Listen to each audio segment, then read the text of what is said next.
What if you had traded for Breece Hall, Bijan Robinson, J.K. Dobbins, Jameson Williams, or Jaden Reed going into week 6 of fantasy football? Would you guys have won your matchup? I don't know. You tell me. But if you had watched last week's video, you may have traded for those players. So heading into week 7, let's break down 4 running backs and 4 wide receivers that either have small, buy low windows or are set to pop off here in week 7 that I think you guys need to go out and trade for right now. And before we do so, let me remind you guys that Underdog is the place you want to be if you want to get in on additional fantasy football action all season long.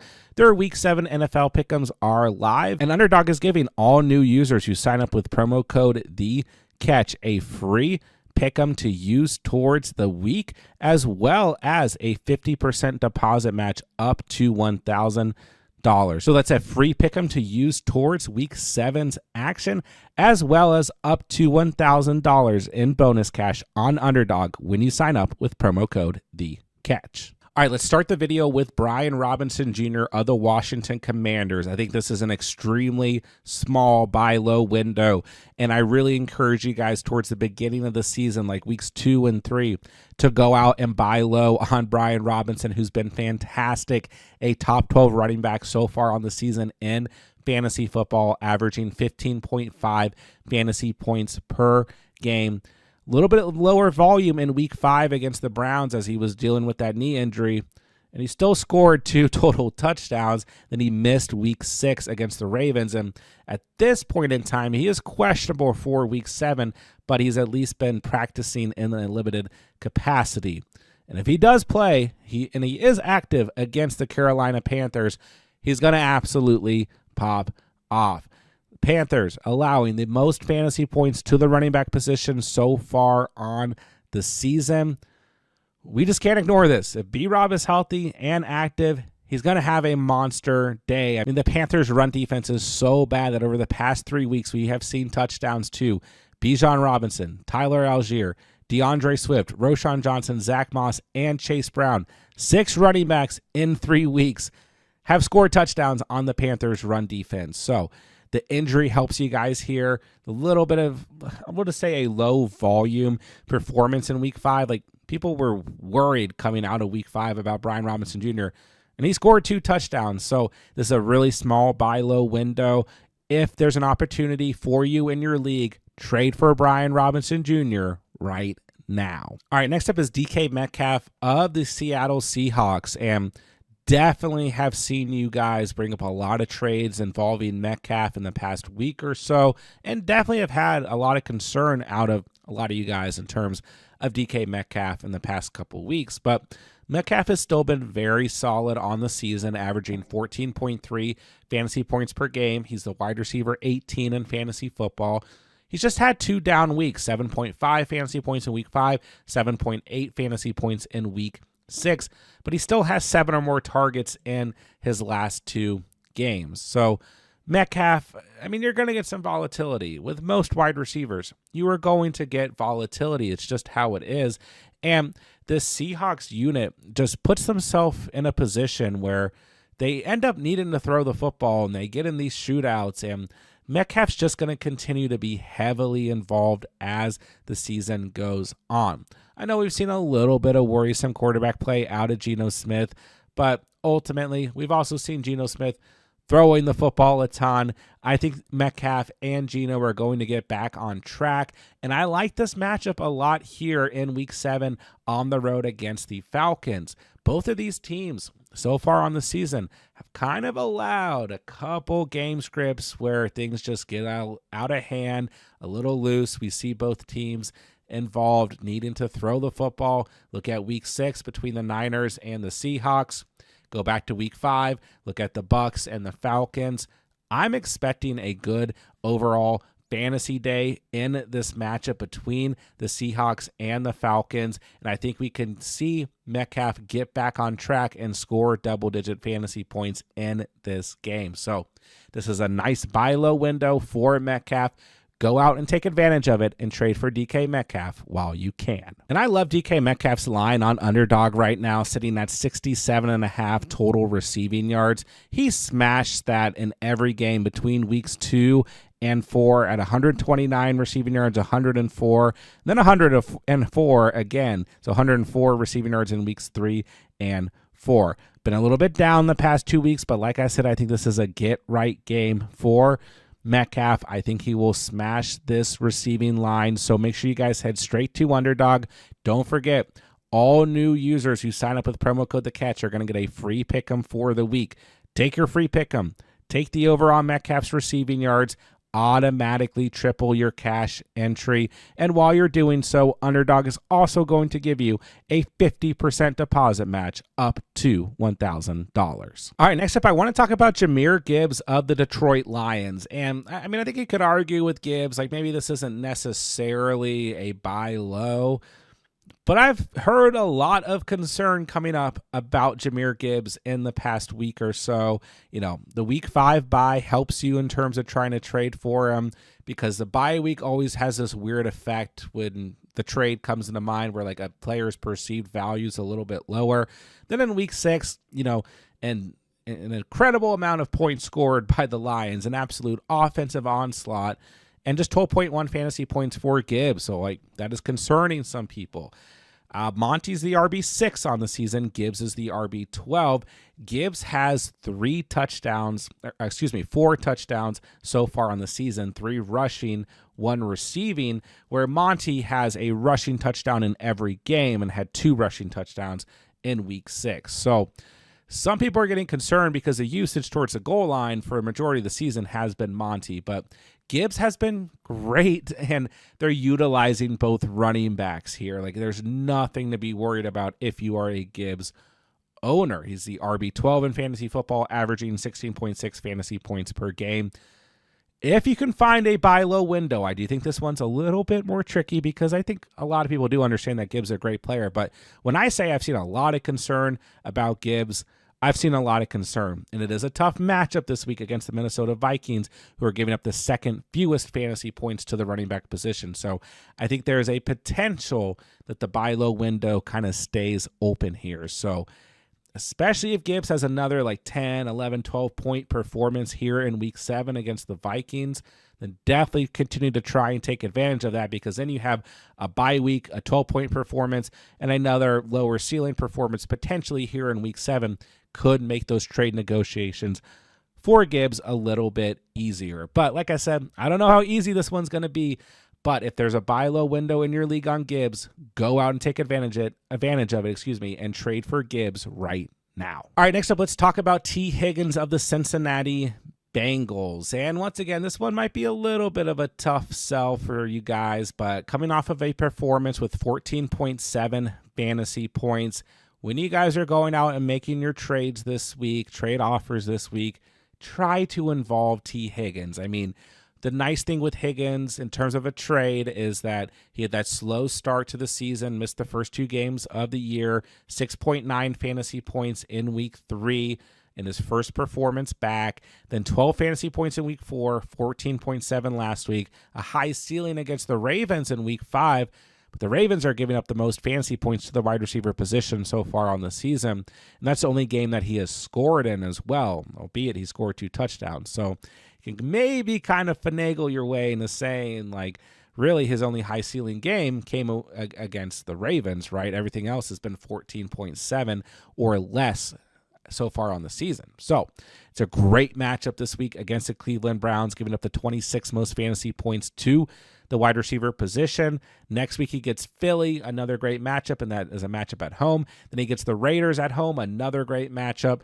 And then he gets the Ravens once again in week 10. So this is going to be a really solid stretch for probably both Jamar Chase and T. Higgins, but I think especially for T. Higgins. The other thing to note with T. Higgins, over the past 3 weeks, 31 total targets to T. Higgins. He's seen wide receiver 1 volume. You compare that to Jamar Chase. he is sitting at 24 total targets over the last 3 weeks. Still very good, but Higgins has out-targeted Chase in the last 3 weeks, and that's definitely something that we want to keep an eye on. So this is a great matchup here in week 7. It's a good couple of games in terms of matchups coming up for Higgins.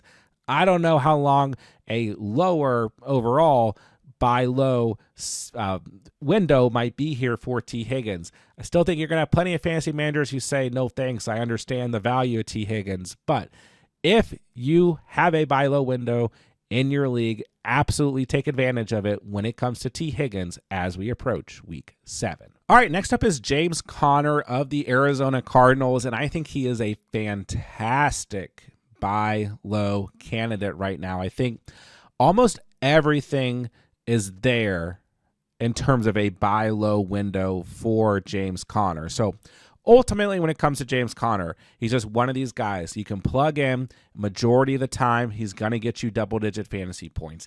13.6 fantasy points so far on the season.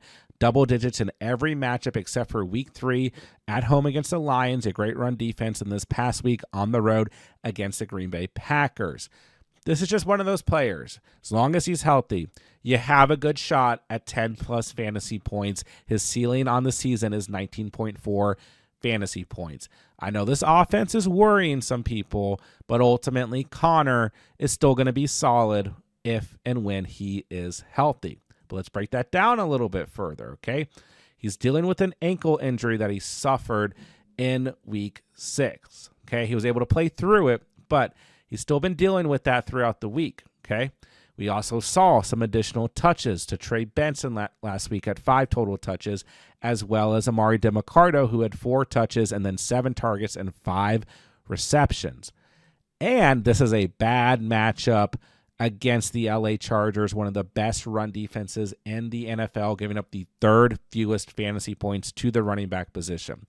So I think the buy low window for James Conner, super strong right here. But if he's, healthy, whether he plays in week 7 or not, if he's healthy in week 8, great matchup against the Dolphins. Good matchup in week 9 against the Chicago Bears. Pretty good matchup against the Jets in week 10 before they hit that week 11 bye. On top of that, like I said, people are concerned about this offense. Kyler Murray just looks a little bit off. The offense just not really clicking. Marvin Harrison Jr. dealing with a concussion. He also hasn't looked great in at least the most recent game that we've seen, really, or last 2 games that we've seen. I guess the last game that we've seen him healthy in, right? Regardless, really the only consistent bright spot has probably been Trey McBride, although Marvin Harris Jr. still has had plenty of good games on the season. But there's plenty of concern around this offense as a whole. We got the matchup, we got the injury, we got the touches to other running backs. At the end of the day, I still think Conner is the RB1 on this team, but I think everything's here that you can go out and buy him low, truly buy him low, and not have to give up a whole lot for James Conner, especially on the second half of the season. He's going to be one of those guys. I mean, we look at the fantasy playoffs. Week 15, the New England Patriots. Week 16, the Carolina Panthers. Week 17, the LA Rams. That is one of the strongest playoff schedules in terms of fantasy points allowed to the running back position, at least at the time that we're recording this and watching this and all that stuff, for any running back out there right now. So Conner, a great buy low candidate. Take advantage of this buy low window while it is still there. All right, next up is Wan'Dale Robinson of the New York Giants, and I think this is another really strong buy low window. Maybe not as strong as James Conner, but still very good. He's been dealing with an ankle injury as well. He's been limited throughout the week in terms of practice, so that always helps in terms of trade negotiations. In week 6, no Malik Neighbors, and Robinson played as the wide receiver 1, walked away with just 10 fantasy points against the Cincinnati Bengals. 11 targets, 5 receptions, 50 receiving yards. Still good enough. Probably helped you get through the week, but not the ceiling that we had seen the past 2 weeks at 16 fantasy points in week 5 and 18.1 in week 4.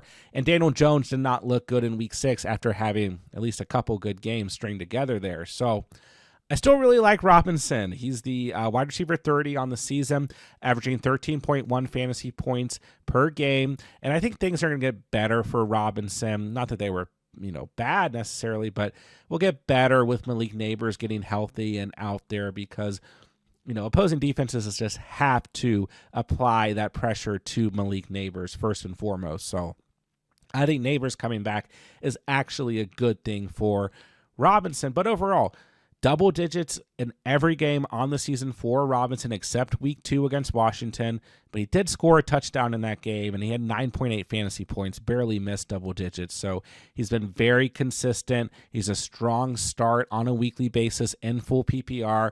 And he's got a great matchup in week 7 against the Philadelphia Eagles as long as he can play through this ankle injury and is deemed, active. So I like Robinson a lot, but I do think also this is a player that I would say almost everyone who owns him got him off the waiver wire this year. So, with him being banged up, the Giants not performing great against the Bengals in week 6, Neighbors coming back, all of that stuff, right?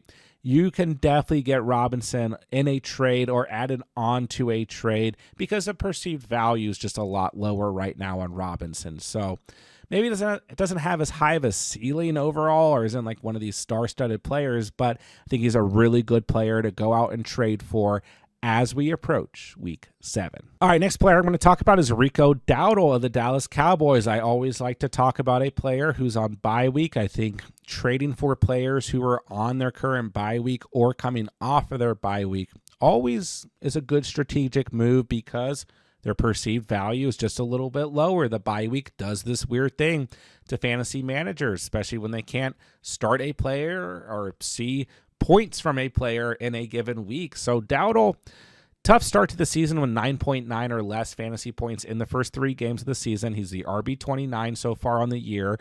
And, I don't think his upside's crazy high, but his last 3 starts, 10.5 or more fantasy points in each game with a ceiling of 19.4 fantasy points. So Dowdle's averaging 11 fantasy points so far on the year, and I just think he's a solid running back. Like, you can plug him in. You're probably going to get double digits most weeks, and he's involved in the passing game, which I like as well. As a matter of fact, his only 2 touchdowns on the season came through the passing game. In his last start in week 6, he had 6 targets, 5 receptions, 30 receiving yards, and the Cowboys need to throw the football. They are continuously putting themselves in a position where they need to throw the football.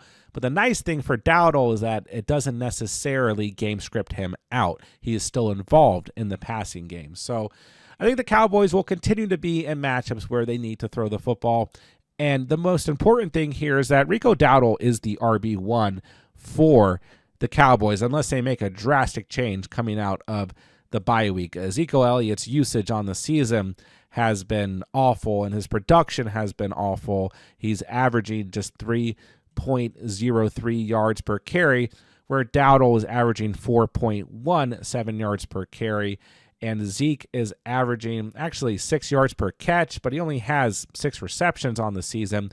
Dowdle has 16 receptions on the season, averaging 8.19 yards per catch, and those 2 receiving touchdowns compared to Zeke's 0 receiving touchdowns on the season. So Zeke is just not a factor here. I'm not worried about any other running back on this team, whether it's Deuce Vaughn or, he's been hurt, and or Cook coming up from the practice squad or anything like that. This is Dowdle's backfield. This is the running back that they're going to use as the season goes on. And I know Dallas is coming off this game where they got absolutely smacked around by the Lions, but I'm not counting this Dallas team out. They always find a way the second half of the season to be relevant. There's some good game scripts coming up, regardless of how you feel about the Cowboys. They get the Niners out of the bye week, the Falcons, the Eagles, the Texans, the Commanders, the Giants, the Bengals. I mean, this is a nice stretch for the Cowboys in terms of fantasy when we look at game script potential, but also the fantasy playoffs are pretty strong for Dowdle, the Panthers, the Bucks, and the Eagles. So right now, I think is a good time to go out and get Dowdle. He's a solid piece to add to your roster as we move in to week 7. All right, last player we're going to talk about is Jackson Smith-Njigba of the Seattle Seahawks. And, JSN has been pretty solid throughout the entire season, averaging 11.8 fantasy points, double digits in every game except for week 1 and week 3 so far on the year. And I just think JSN is just one of these guys who's just solid. Once again, you're not going to have to give up a ton for JSN.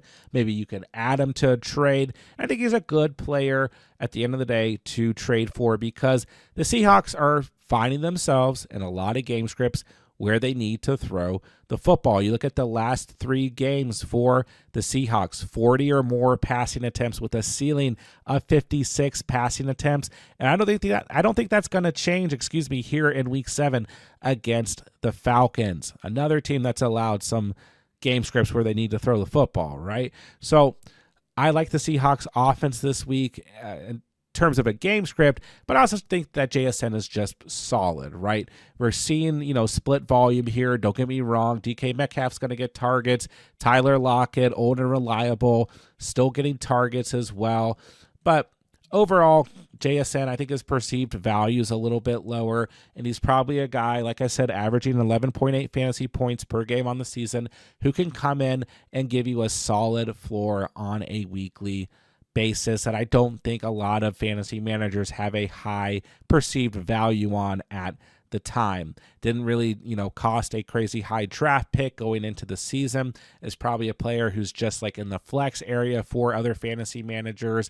I would go ahead and take advantage of that, because I think he is a player who can be a very good flex option as the season progresses. So take advantage of this buy low window on JSN as we move into week 7. And that'll do it for today's video. There's 8 players to go out and buy low on right now. Don't forget, guys, I'm answering all fantasy football questions in the comment section down below. If you guys need anything whatsoever as we move into week 7 of the season, drop me a comment. I'll answer every single comment on this video before Sunday's slate of games. And don't forget, guys, we have everything that you could possibly need for week 7 of 2024 fantasy football here on the channel. So make sure you guys are subscribed so that you don't miss out on any of the content. And with that, I'll say thank you guys so much for watching and or listening. And remember, you saw it here on The Catch.